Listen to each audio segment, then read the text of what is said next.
I'm Josh Schneider-Weiler, coming up on Football Today. Cyprus Football Federation said 2 days ago that it has received from UEFA 5 files for 2 second division games and 3 cup games on which suspect betting had been noted. 71% of the players in the second division and 67% of players in the first division actually admitted that the games were rigged. These are unbelievable numbers. These are unreal numbers. These put in question everything. Justice and Public Order Minister George Savvides has also called on anyone who has information for fixed matches to give it to the police, assuring that the ministry and the government will not cover up any case. For more than a decade, football in Cyprus has been plagued by bomb attacks, match fixing, and corruption. But new allegations of match fixing and recent attacks has energized football authorities and government officials to clean up the game. Can they, or will these deep-rooted issues persist? We examine that and more now on Football Today. As you probably know, it is quite a big issue. The issue of match fixing in Cyprus is quite big. Jonathan Shkurko is a journalist for the Cyprus Mail. As of now, a team from UEFA is in Cyprus and has meetings with police to discuss how to combat corruption and match fixing. On his part, head of the UEFA delegation, Joseph Gliment, said that the main aim of their visit to Cyprus is to hold meetings and discuss major challenges. It's a big issue. I mean, the UEFA delegation is here at the CFA, which is the Cyprus Football Association invitation. And the Justice Minister, Yorgos Savvides, said another meeting is going to be scheduled in the next days and will continue these ongoing talks with the police, with the representatives of the UEFA, with the representatives of the Cyprus Football Association to see how they can move forward, because the issue is so big that has been going on for so many years that it needs a solution. It needs a solution as soon as possible for it to clean its name, because as of now, Cyprus football has a really, really bad reputation. And this is because allegations of match fixing and corruption. You mentioned that the justice minister has been involved in this. I believe I saw the country's president comment on this issue. President Anastasiades said that a red card must be shown to some referees who, in cooperation with corrupt football officials, are responsible for the so-called red files on games which are suspected of having been fixed. The president also said that there would be no tolerance whatsoever by the state, which would allow some people who have no connection with sports but are connected to criminals to tarnish the name of Cypriot football and that of the country. Why is it that all of these people kind of outside of football are getting involved in this seemingly football issue? Well, it's mainly because this is an issue that has been going on for such a long time. It has been going on for such a long time that it became part of the political discussion in Cyprus. Well, not only the president intervened, which is in any case quite rare because he doesn't usually comment on such issues, but the issues drew so deep that political parties even base their campaigns on it and constantly promise to eradicate the problem, which evidently is proving to be very difficult. I believe the president intervened this time because there was an attack, an actual physical attack on a referee, like it happened in other times. But this is another incident, another attack. And he felt compelled to comment on the situation. And I think it's the right thing to do. It sends a clear message that this is not something that should be tolerated. You referenced an attack. What was the attack that the president commented after? This was the attack on Friday, the 17th of January, when all Cyprus League games were cancelled indefinitely after an attack against referee Andreas Konstantinou' car in Larnaca. The car of a referee who had been criticised after a First Division match earlier this month was bombed at Larnaca after midnight. Police said a bomb was placed on the front part of the car belonging to 33-year-old referee Andreas Konstantinou. The bomb, which went off at 1:55 a.m., caused extensive damage to the vehicle, which was parked in the garage of the apartment building where Konstantinou lives. But, for the beginning, investigators turned their attention to Konstantinou's involvement in football, specifically to a fixture between two teams, Doxa and Isle, which ended in a 2-2 draw. And after the game, Isle, which is a team based in Limassol, complained about the referee. And there were reports saying that Constantine was also a referee in a cup between Ayanapa and Paphos, for which a notice have been received, suggesting it could have been fixed due to suspicious betting activities. This was one of the 5 notices that the CFA, the Cyprus Football Association, received in recent days. And an attack on a referee is quite a strong act. This has been going on for so many years. Constantine is the last of a long list of referees that have been attacked throughout the years in Cyprus. So we think that bomb attack on the official, might be in retribution to some of the matches that he had officiated. You referenced the one that had been cited by UEFA.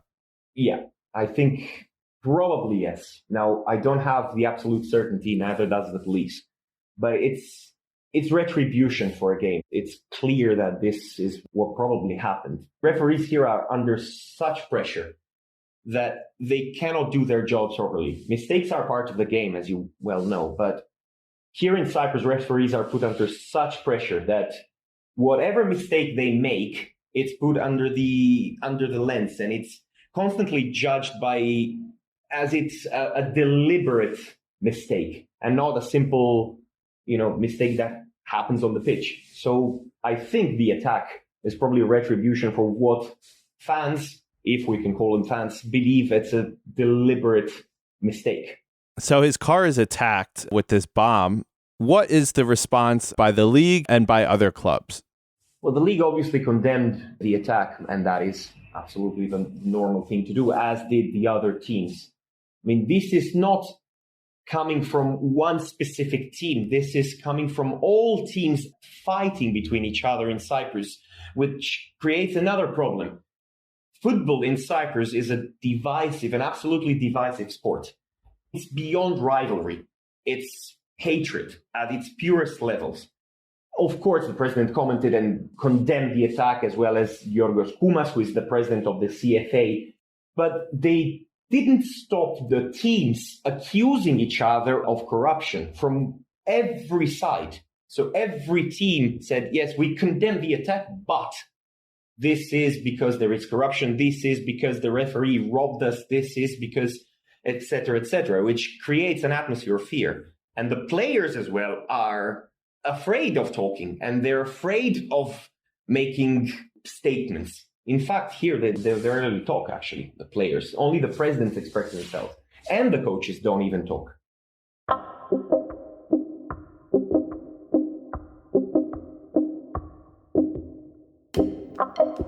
So all of this actually comes after a pretty big statement by a big club, Omonia Nicosia. What statement did they make? The statement was important because it never happened before. It's unprecedented that a team, and mind you, Omonia Nicosia is one of the island's biggest football clubs. Omonia Nicosia was established in 1948 by a group of players with communist sympathies who didn't want to sign an allegiance with the Greek king. As a result, they were only accepted into the National League in 1953. Over time, they became the most popular club in Cyprus, continuing to represent a leftist, pro-Cypriot identity. They have issued a statement accusing directly the Cyprus Football Association and other teams in the Cypriot Football League of corruption.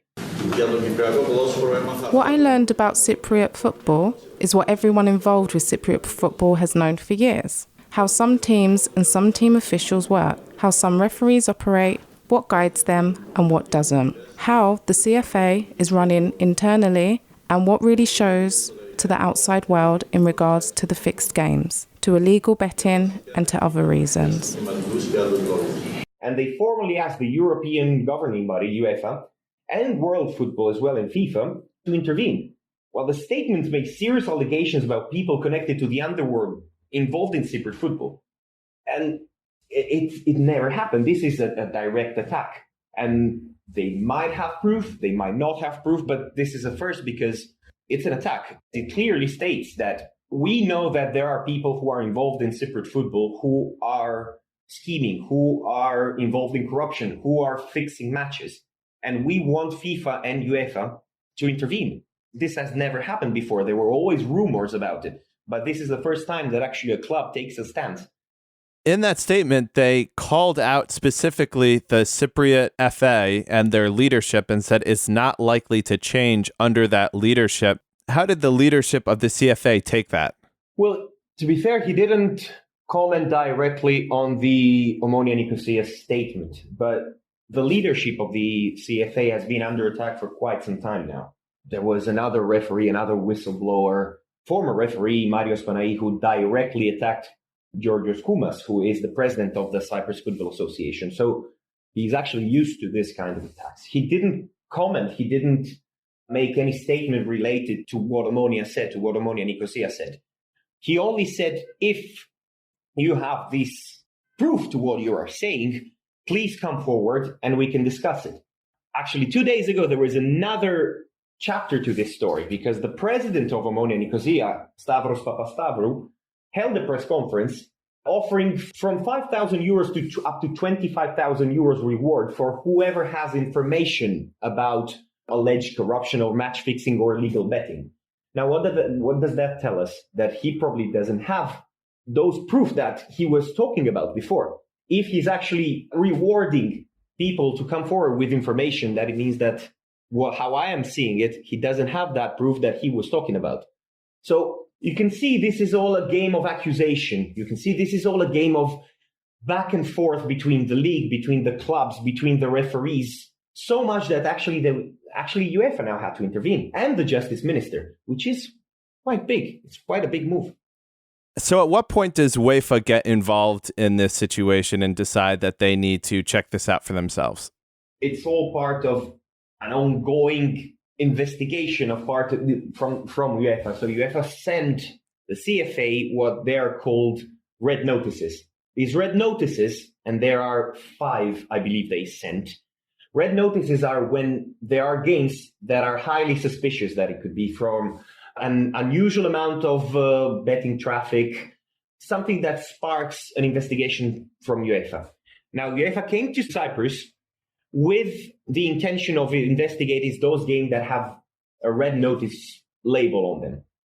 With the ongoing accusations, with the ongoing corruption allegation that have been going on in Cyprus for years, this was sort of like the cherry on top. So what UEFA came in Cyprus to do is to clarify the situation more than anything. Now, for that to happen, the police had to step in. The justice minister had to step in. The Cyprus Football Association had to step in. This is all a part of a purifying process, a cleaning process. And it might take a long time. Now, UEFA came to Cyprus to solve the situation. I don't think so. I think they came to clarify first. They need to see what's going on. For now, they're investigating this match that are suspicious. And then I think they will take it from there. In a way, if things are not solved now, and I do not think they will, at least they know that the European football governing body is taking a close interest in what is happening in Cyprus right now, which is a starting point.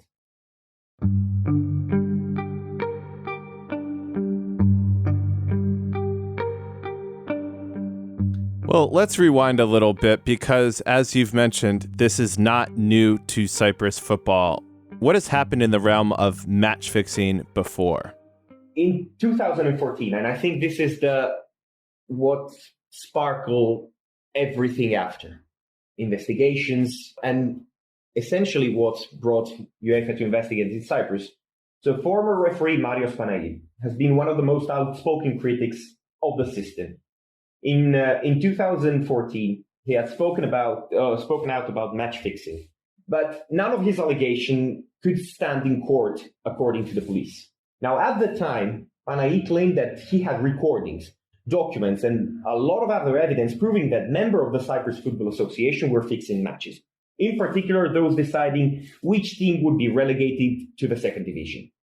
Now, Panai identified Georgios Koumas, who at the time was the deputy head of the CFA, and now he is at the helm of CFA, he's the president, as the man behind the curtain, stressing that it was not removed from the picture and that football in Cyprus was a lost cause. You can understand this is an earthquake. This caused an earthquake. And since then, there have been attacks on referees. And Marios Panai had to actually leave the country because he was fearing for his life. He currently does not live in Cyprus. And this climate of fear, fueled by Panai's allegations, and by attacks on referee, did not help the Cypriot football to grow. And it brought it to the point there where it is now, where actually UEFA representatives have to come and act as supervisors of the Cyprus football. So it's been going on for a long time. And when the initial attacks happened back in 2014, 2015, kind of on the back of this, what was the response by the FA and by authorities then? Firstly, of course, they all, condemned the episodes. They all took a stand against them. But for real, nothing has been done to stop this. I mean, yes, they didn't find the perpetrators of these attacks. And apart from Panayi, in 2014, there was another incident involving another referee in Limassol, where a bomb went off. It was intended for the referee, but it ended up injuring his mother. Weeks after, there was an incident of a car of another referee, and this was actually quite well known. It's Leontios Stratos, who is actually an international referee now, and he's still refereeing. That was actually the second attack against him. And, it's sad because I go to football games here in Cyprus, and during games, you can still hear the fans mocking the referees for being attacked, for them being attacked. It's unheard of. It can't happen. And the authorities, despite saying they will tackle corruption, they will tackle these attacks, they will reduce the number of attacks, they will make sure the referees feel safe in Cyprus, practically, they haven't done anything for the situation. To the point where actually now the police have to intervene and cooperate with UEFA and cooperate with the Cyprus Football Association. And that's why football in Cyprus is at this stage. Before we can address some of the issues, let's talk about maybe who is committing some of these crimes, because these are crimes. Who do we think might be behind them? I mean, are we talking about just disgruntled fans? Are we talking about bettors from Asian markets? Now, without wanting to incriminate anyone, and I don't think I have the full authority to say who is carrying out these attacks, but from what I understand and from what the police is saying, usually these attacks are carried out by disgruntled individuals who mistakenly think their actions are justified by their attempt to, quote, purify football. They cannot be called fans because no sport fan would even think of doing such things. But, football in Cyprus is in need of a massive cleanup. But what these so-called fans are doing is not the right way to do it. These are criminal actions, as you said, and the perpetrators should be held accountable and formally prosecuted and charged. But to make clear, they by no means officially represent their clubs. There is a trend here in Cyprus, and it's been going on for quite a while, of fans being, quote, against modern football. And they think that by carrying out these attacks, they will purify what is football and the amount of money that is behind it and the allegations of illegal betting and corruption. They want a pure football. Obviously, they're doing the wrong thing, even though their intention of removing corruption into football as well can be shared. What cannot be shared is how they are trying to do. So I think this is a thing for the police. This is an issue that the police has to solve, of course. So it seems like you're saying that these attacks, I mean, you're not saying that they are for sure by fans, but it seems like they might be from, so-called fans of these teams, and they're trying to fight corruption by using these attacks. From my understanding, this is their aim, their objective. I don't think these attacks are carried out by bettors from Asian market. I think it's rather from disgruntled fans. They are attempting to clean up the situation here in their own way, in their own very wrong and illegal and criminal way. But I think they are behind what could be the attacks. Mind you, without knowing for sure, but the idea I have from it, especially since, for example, some crimes that were perpetrated in 2015, there was a group called Armed Gate Niners Urban Guerrillas who carried them out. The die-hard members of the Gate 9 fan club have followed the team through hard times in recent years. For them, it's about much more than just sport. Now, Gate 9 is the stand of Omonia Nicosia. They do not represent the clubs. They're not officially recognized. But of course, they are fans who support the team. And I think it's their way of saying, we are tired of this situation. We want corruption out of our football. We are going to take matters into our own hands. And so they're using almost their own form of terrorism to stamp out corruption. And not only that, I mean, this hasn't just been used against referees. Just recently, there was an attack on a vice president of Aris Limassol. A bomb explosion last night damaged the car of the president of the Aris football club, John Banayi. The explosive device was placed near the left rear tyre of the car, which was parked in the driveway of his house. The explosion, which occurred at 4:30 a.m., damaged the car and shattered windows of the house, including those of the room in which Banayi's children were sleeping. No, of course, referees are not the only the only targets. They're not the only vulnerable part of this whole issue. Yes, I think I agree with you. This is plain terrorism. It's an attack against a person. It's an attack against sport. It's a direct attack. It could be physical, like the bombs. It could be verbal, because they are verbal attacks. Also, they're being abused for years. Referees, presidents, players. It all creates an atmosphere a heavy atmosphere, an atmosphere in which football cannot thrive. So yes, I agree with you. I think this is pure and simple terrorism. You said earlier that football in Cyprus goes deeper than just rivalry, that there's real hatred there. Is that the reason why this is so much more extreme a situation than in almost any other country in Europe, this level of match fixing and violence and corruption? Well, look, Josh, I think football as it is intended in Southern Europe, in Mediterranean Europe, is radically different from the way it is intended, you can say, in the Premier League. There is a deep political connection that every club has. The bitterness of this competition lies in the island's complex politics, at the very root of the team's rivalry, according to this sociologist. In Cyprus, there is a bit of difference.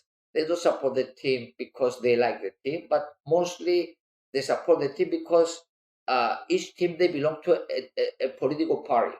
There might be right-wing teams, left-wing teams.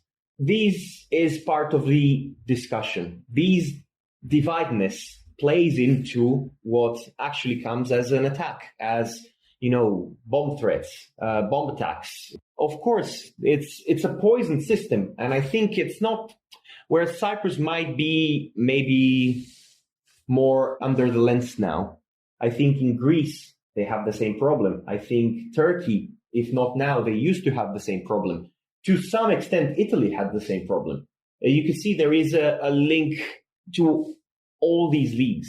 I think the fans are making it very hard for the players to play their game, for the referees to trust the system. There is a feeling of mistrust from each part of the game. The referees don't trust the Football Association, who in their turn don't trust the fans, who in their turn don't trust the referees. And it's all a vicious circle.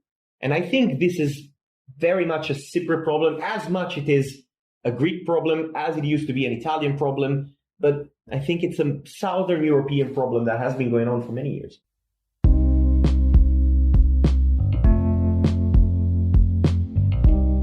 Do we think that is enough of a deterrent to stop this going forward? Look, it is a deterrent. I don't know how effective it will be, but it is a starting point. It proves that the Cyprus Football Association wants to clean up its act.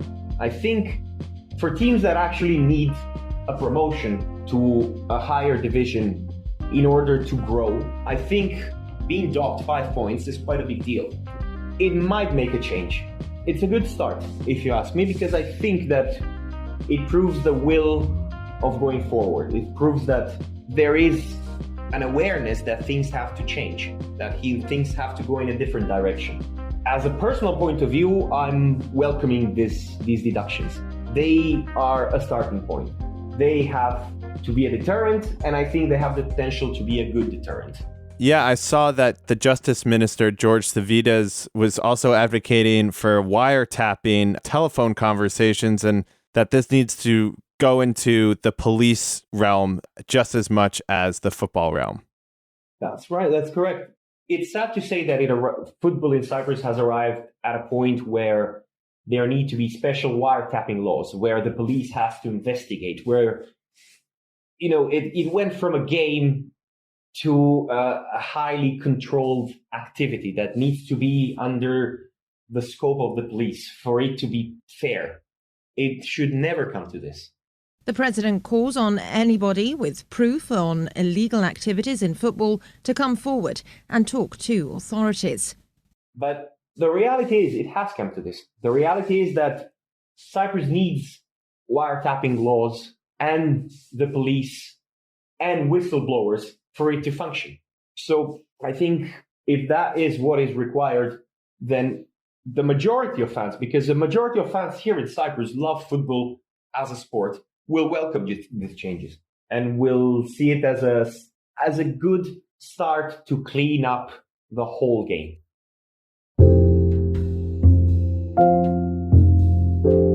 If you want more updates in the events in Cyprus, you can follow Jonathan Shkurko's coverage in the Cyprus Mail. And before we let you go, we are doing a giveaway with the great guys at Classic Football Shirts. We are giving away a beautiful 2019-2020 Parma away shirt. It's royal blue with yellow stripes and definitely the kind of shirt you want in any football shirt collection. All you have to do is follow our Twitter account, share our pinned post about the giveaway, and tag a friend in the comments. That's all you need to do to enter. All the information can be found in the description of this episode, and you can enter anytime this week until Friday at midnight. This episode was produced by John McKenzie. I'm Josh Schneider-Weiler, and thanks for listening to Football Today.